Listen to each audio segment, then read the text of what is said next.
What's up, YouTube? My name is Eric. This video here is about relationships, communication, and being ADHD. Cooking for hours and eating fast food again! You told me there was no food, so I brought food.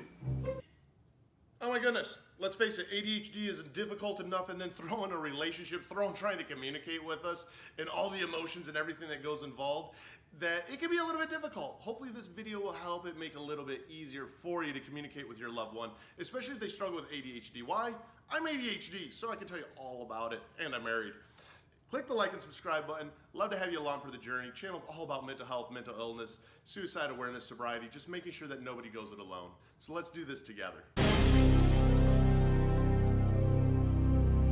What is up, YouTube? If you notice, I'm a little bit different of a setup here. Wanted to make it a little bit more educational, a little bit more fun, and actually spend a little bit more time on my videos, especially on this subject because it's one that's really, really close to me, and that is relationships, communication, and being ADHD.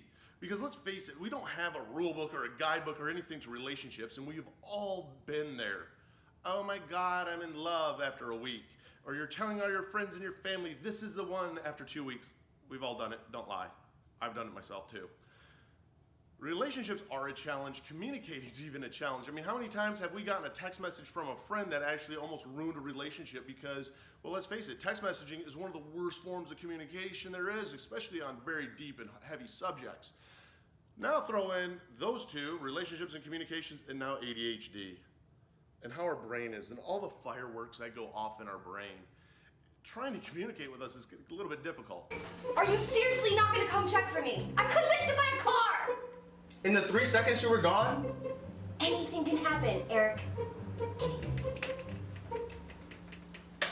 So, I mean, relationships for one, I mean, let's face it, we all look at Disney as the relationship expert almost, and that we all want to be Cinderella or Snow White, and we want that magical relationship just to have that connection. And relationships are a lot of work. Why? Because it's two different individuals living together, working together, sharing everything together, and communication is important. And let's face it, there are not many times that we really sit down and we communicate the way that we need to, or really address situations. And that's why there's so many arguments, and that's why there's so much fighting sometimes.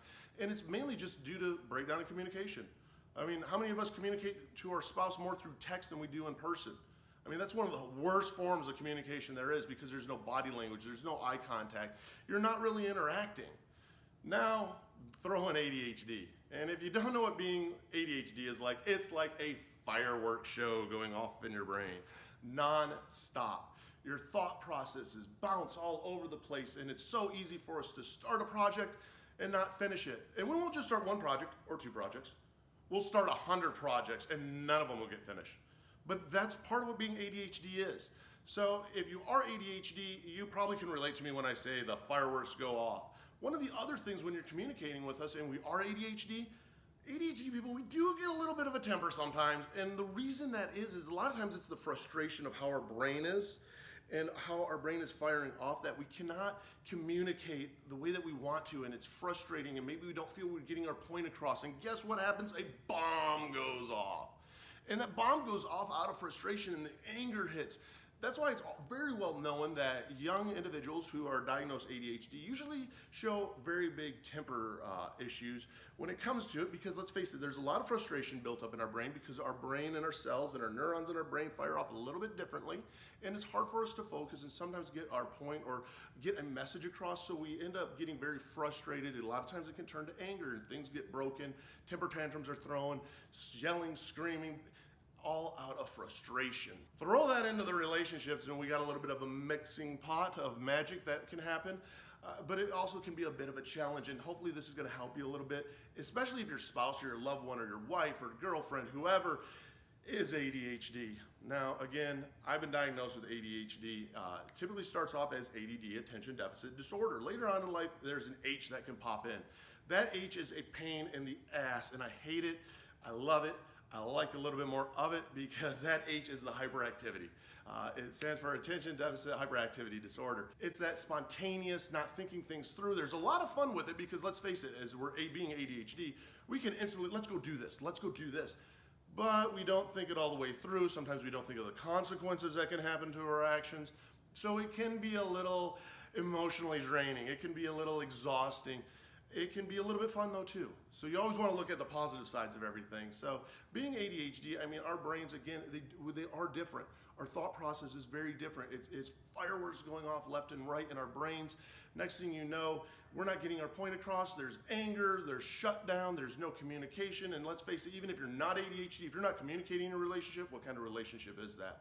I mean, that's where that unhappiness really starts to set in. And then next thing you know, people are looking for other people to be able to talk to or share with, just because, well, let's face it, we have all this built up and we're not sharing with our partner or our loved one at all. We're in this relationship. Life is wonderful. Life is beautiful. The first month into our relationship, we've changed our Facebook status. Everybody knows that we're so happy, and all of a sudden the relationship ends. Oh, they're just jumping relationship to relationship. No, a lot of times it is that just the communication's horrible.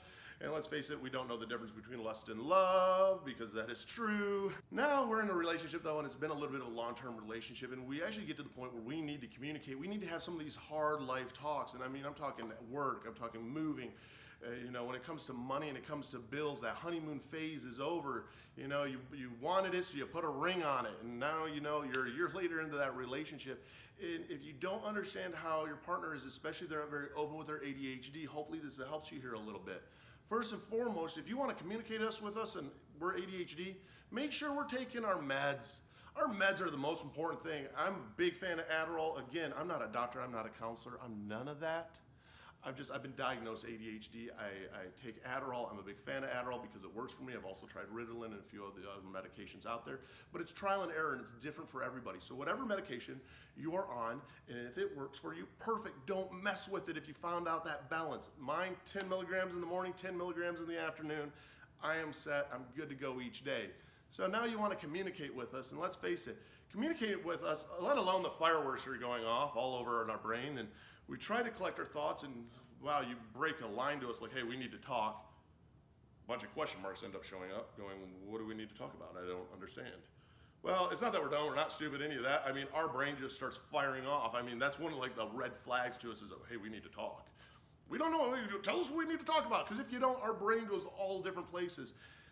And if you're hyperactive, it can jump to a lot of conclusions without even having the correct communication. So now that we're going to actually talk and you want to talk with us, great, let's sit down and talk. And I mean that, sit down and talk. When you talk with us, how our brains work is our brains bounce all these different thoughts, and they're all over the place, again, like fireworks. And if you want to avoid that big bomb, that eruption that goes off, if we get very frustrated or we feel that we can't communicate or we can't understand, get in front of us, sit us down, have some coffee with us. Let's have a date night almost and have that eye contact, because eye contact with us is everything. Eye contact is huge when we're ADHD, because that way we're actually paying attention. I can tell you this, if I'm doing this in a conversation and I'm all over the place, I'm on my phone, I'm not really computing what you're saying, I'm not computing anything. In fact, it's all over the board. If you were to ask me what I was thinking at any given moment, I could be outside, or I could be talking about my vehicle, or I could be talking about work or money, whatever it could be. My thoughts are all over the place. So if you really want to talk to us, get in front of us. Now that you got in front of us, and then we're going to sit down, we're going to have that eye contact, we're going to have that face-to-face conversation, our brain is kind of like musical chairs. We don't know what chair we're going to sit in at what second, and when you're having this conversation with us, we can get bored and we can start moving chairs and jumping between different chairs, and we don't know what chairs we're going to stop on or what chairs we're going to stop with. And what it is it's trying to get these chairs to align in a straight line, and it's trying to have that direction, that thought process. It's all about getting our thought process aligned. If it's not aligned, next thing you know, it's extremely difficult for us. We get very, very frustrated. But once it's aligned and once our thought process is in a straight line, I mean, it's kind of a celebration inside our head. Like, we're like, hey, we're ready to talk. Well, here's the difference. It could be during the conversation this happens. It could be after the conversation, an hour, 2 hours. It could be while we're sitting in bed. Guess what? It could be the next day. And I know it can be frustrating, because all of a sudden there's nothing worse to say than to vent to us, and we not understand that you're venting. Us put all this energy into our brain. We get our thoughts to align. We want to have a conversation now about it because we thought it was very important to you. And you say, I'm over the conversation. I already got it all out. Why are we rehashing this? Well, this was a big deal to me. I mean, I put in a lot of energy in my brain that you might not have seen. I mean, it's like a computer going off, going, okay, let's focus in on this. Let's focus in on this. And you're telling me that it's not a big deal now. Guess what? Anger, the bomb goes off. So make sure that you also tell us when we sit down to have these conversations, if you want to just vent. If you're going to vent, I'm going to listen. Going to go in one ear out the other ear. But if you want me to actually listen without the intent of just replying and to listen, I need to know that. So if you want to have a conversation and you want to have a conversation with your spouse and you just want to vent, let them know, hey, I just want to vent right now. I just got some stuff I got to get off my chest. If you want to have a conversation that we're really paying attention, you got to say, hey, this is really important. Here's what I kind of want to go over. You're going to have that eye contact. Don't do it in a text message. Don't write us a page-long text message. I can tell you this, if somebody sends me a huge text message, I would read 1-2 lines, I'm done. My hyperactivity is kicked in, I'm impulsive, I've already responded back, haven't even completed the sentence. Now all of a sudden, guess what? I get hit with, you're not listening to me. You're right, I'm not listening to you because there's nothing to listen to. I'm reading a text message. My attention span isn't that great when it comes to that, especially even if I've taken my Adderall, that I want to put that much energy into it. And it's not being lazy, and a lot of times we can get mistaken as lazy or kind of dazed off or really not paying that much attention. No, we do, but it has to attract and keep our attention. Again, it's fireworks going off. We're not doing this on purpose to you. It's not that we get bored in the conversation, even though our brain actually does. And it's our brain though. It's not anything that we're trying to control. So please remember that. So we got that face-to-face contact, we got the eye contact, we got the emotions. You say, hey, we need to talk. I'm gonna listen now to listen, not listen to respond, because there is a big difference in that communication. Next step, give me some fidget spinners. I know, these used to be a really big fad, but even if you look down below, I have some references that I referenced this video to. And fidget spinners are actually something for ADHD people that can help tremendously. Why? It gives us something to do while we're able to communicate and talk, so it doesn't allow our brain to focus in all these different areas. The more that I actually do things with my hands, the better that I can communicate and the better I can interact. I mean, if you ever see somebody and they're constantly fidgeting with their ring, they're fidgeting with their belt, they're fidgeting with the wristband or anything on them, well, it's maybe because they're ADHD and they know it's actually a tool that helps them focus in and have a conversation. And have a legitimate conversation too that we're actually part of. Ask us questions. We gotta be involved in the conversation. We have to be part of the conversation. If you're just talking to us, yeah, we're going to fade out. We're gonna focus on the fireworks show going on in the head more than we are on the conversation that you're trying to have with us. And guess what? You're gonna get pissed off. We're gonna get pissed off, and then everybody's pissed off, and that's not what we want. That's not good communication when everybody's, especially when you're talking with anger and you're not actually communicating. Make sure that you're asking us questions. Ask us if we understand. And if we're ADHD, we gotta be not afraid to say, hey, I don't understand what you mean. This is kind of how I took this. Because let's face it, sometimes even if you're not ADHD, you're gonna misinterpret what people say. Repeat it back to them in the way that you interpreted it if you're not quite sure. And that way you have that clear communication going on. Otherwise, guess what happens? I can get angry, and I don't mean to, but I get frustrated because I don't understand. So make sure that we understand, and even if you're not ADHD, just make sure your partner understands the message and the communication that you're trying to bring across. If you have to repeat yourself, you gotta repeat yourself. And it's okay to. Again, we're not paying attention, but repeating yourself will sometimes actually help us make sure that it drills at home, help us focus in and get those chairs aligned a little bit better.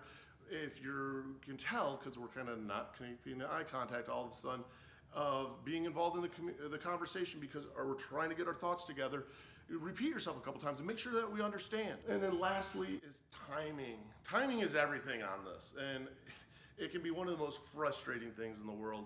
Because let's face it, you've set now aside the time, you sat us down, you know, we're sitting down, maybe having a cup of coffee, and it's time to have this deep conversation going into the meat and potatoes of our relationship, whether it's money, moving, whatever it could be. And you start to spill all this on us. We have the eye contact, we're communicating, I'm listening, you know, I might have my fidget spinner, whatever it is. And all of a sudden you'll notice at the end though, I'm not really coming up with a big response. Because now all of a sudden, sometimes if too much information is thrown at me, I'm trying to not play these musical chairs in my head, and I'm trying to get my thought process connected, that sometimes it might take me an hour to actually respond. It might take me 2 hours or 3 hours. Sometimes it might take the next day, and guess what? It's kind of frustrating. And it's frustrating, especially for us, if we spent all this time on this and you say, hey, I'm over it already. No, you gotta work with us a little bit, and being ADHD, it is a bit of a challenge, that when we're ready to talk, but like, let's make the time and let's talk. And let us get out our point. I mean, I've had conversations before that were deep conversations on one subject that actually went over the span of a couple days. And it was literally one person talking, then me talking, then one person talking, then me talking, so that I could make sure that I was comprehending everything and I wasn't jumping to any kind of conclusions. And you know what? It turned out to be one of the best conversations and communications that I've had. If you want that process speeded up a little bit, you know what? Get us some headphones, get us some music, tell us to go take a walk. And not in a mean way, don't kick us out of the house and go take a walk on that asshole. But have us go out, listen to music, take a walk, give us 30 minutes. It can actually speed up the process a little bit of getting our brain, focused in so that we can keep the communication going, we can keep the conversation going and really address anything that we need to address in our relationship. I mean, that's the power of communication, but it's one of those that when we're ADHD, again, remember, we're fighting a fireworks show and we're trying not to get upset and we're not trying to have any bombs go off. Because let's face it, nobody wants to have that kind of emotion and that negative energy in their relationship. And when we are ADHD, inattention, trying to grasp the attention and focus it over here, sometimes we are forgetful. It does happen. We have that wonderful HO hyperactivity that gets in the way sometimes, and we're impulsive and we might try to overspeak. Patience is huge too. So just remember that. Relationships with us are a lot of fun because we are very impulsive and we can come up with a lot of fun things to do, but it can also be a little bit difficult when it comes to that communication side. So just bear with us a little bit, it's nothing that's too hard to overcome, especially if we're both ADHD and you're both ADHD in a relationship. Yeah, you're both going to be there with fidget spinners. You're both going to be there, but you're going to understand also too that, it's a we thing. It's the delegating of different tasks. It's forming a routine that helps tremendously. And if it's one of those that you even want to form a routine with your spouse of a Friday weekly kind of recap, and we get into that routine, guess what? Our brain will start focusing more in on Fridays are important days for us, that we need to focus, we need to talk, and we also need to listen. So I hope some of these tools help you, especially in your relationship, because I know it can be a little bit challenging to be married to us, especially if we're ADHD. And it can also be a lot of fun though, but communication is everything. And the wrong communication can be devastating. The right communication is it's amazing. It's a great feeling. And those are good fireworks that go off. They're not the fireworks we're trying to focus in. So if you haven't clicked the like and subscribe button, click the like and subscribe button. I'd love to have you along for the journey. All my Patreon members out there, I can't thank you enough for it. I was slowing down and doing videos. They'll be released every Monday and every Friday. And it's about people helping people and just sharing experiences and doing this together, bringing the awareness so that nobody goes through life alone. And to the Patreon members out there that support this, I can't thank you enough. Sam, Krisi, again, thank you. It really helps when it comes to all of our IT that we do and being able to hire somebody to do some of the IT work and to just grow this community. So again, it's people helping people. Feel free to check down all the links in the description for all the social media. Feel free to follow us on all the social media. And again, it's people helping people, just making a difference so that nobody goes through life alone. Together, we got this.